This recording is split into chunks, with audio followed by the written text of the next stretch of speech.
Welcome to the Resilient Rebel Show. I am your host, Elian Haan. If you're exhausted from holding it all together, if you're stuck in a cycle of burnout, self-doubt, or waiting for that someday, you are in the right place. This is where we stop apologizing for who we are, start telling the truth, and take our power back. One bold, messy, beautiful step at a time. You belong here. Let's rise, rebel, and rediscover joy.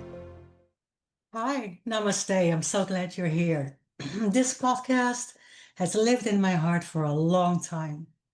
This is a space for midlife women and men who are ready to stop shrinking, stop people pleasing, and stop pretending they are fine when inside they're craving something more honest, more whole, and more real.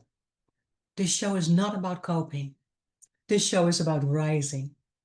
There was a time I thought I had it all together, and I was holding it all together just to be respected, right? I was smiling while feeling burned out.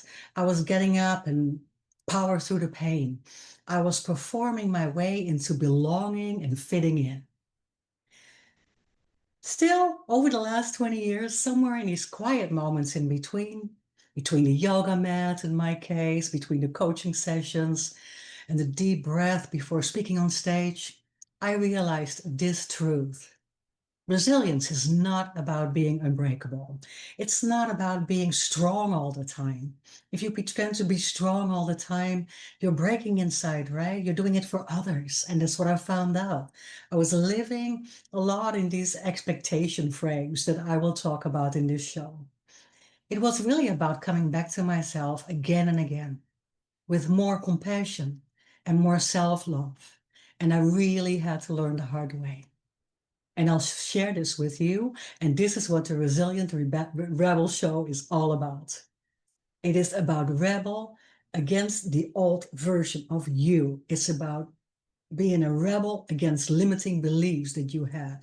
It's about being a rebel against the negative thinking that you were holding. It's about being a rebel against all you have been taught.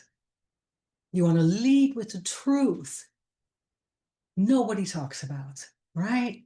And for me, this is why I stopped playing nice and why you should too. So when I was done waiting and people pleasing and holding back my voice, I was just done. I was done waiting. My real transformation, about 20 years ago, but then over the years, right? And I'm nowhere done yet. My real transformation began the moment I admitted the truth. I wasn't happy. I had spent years waiting for things to get better, waiting for my relationship to feel right, waiting for my career to fulfill me, waiting for friendships where I could feel safe, waiting for the outside world to fix that ache inside me, the deep, deep pain, the deep resistance, that deep not trusting myself, that deep lack of self-esteem.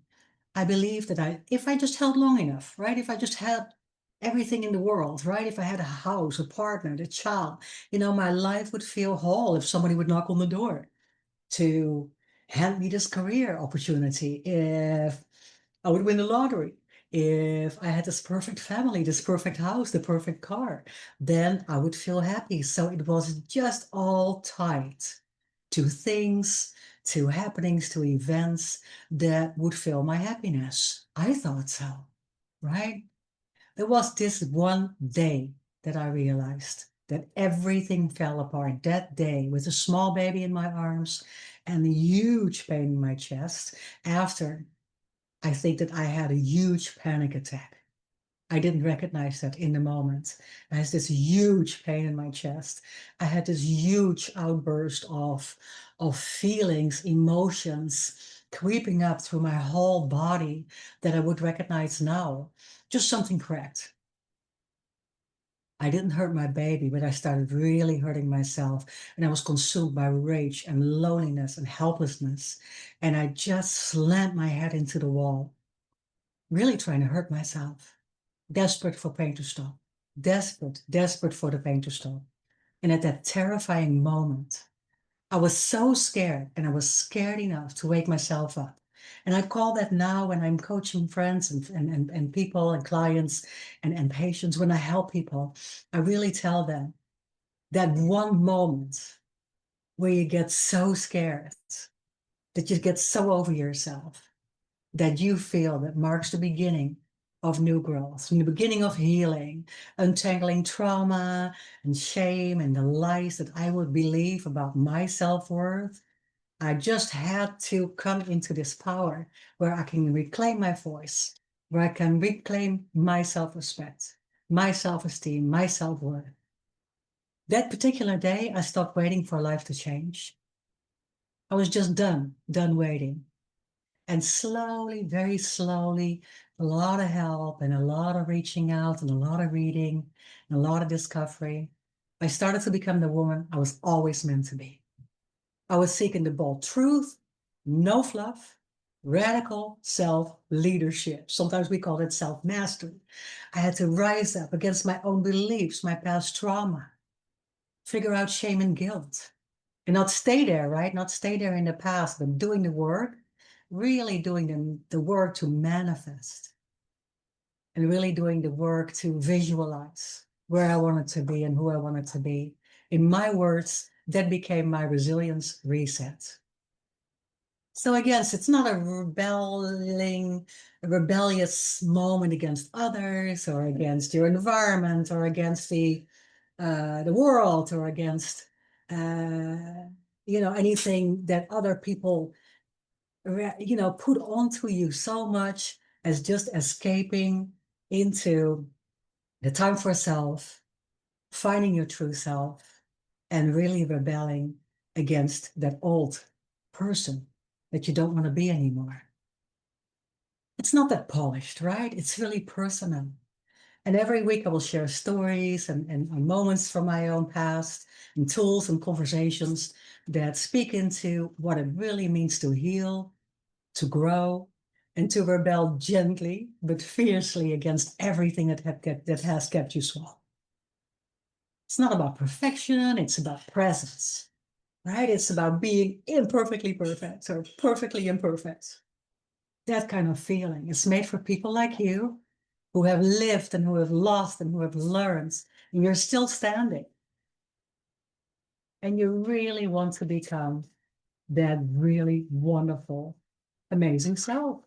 Sometimes I joke, right? You want to come to that amazing self where you're so just really feeling at peace and happy that you can't get over yourself.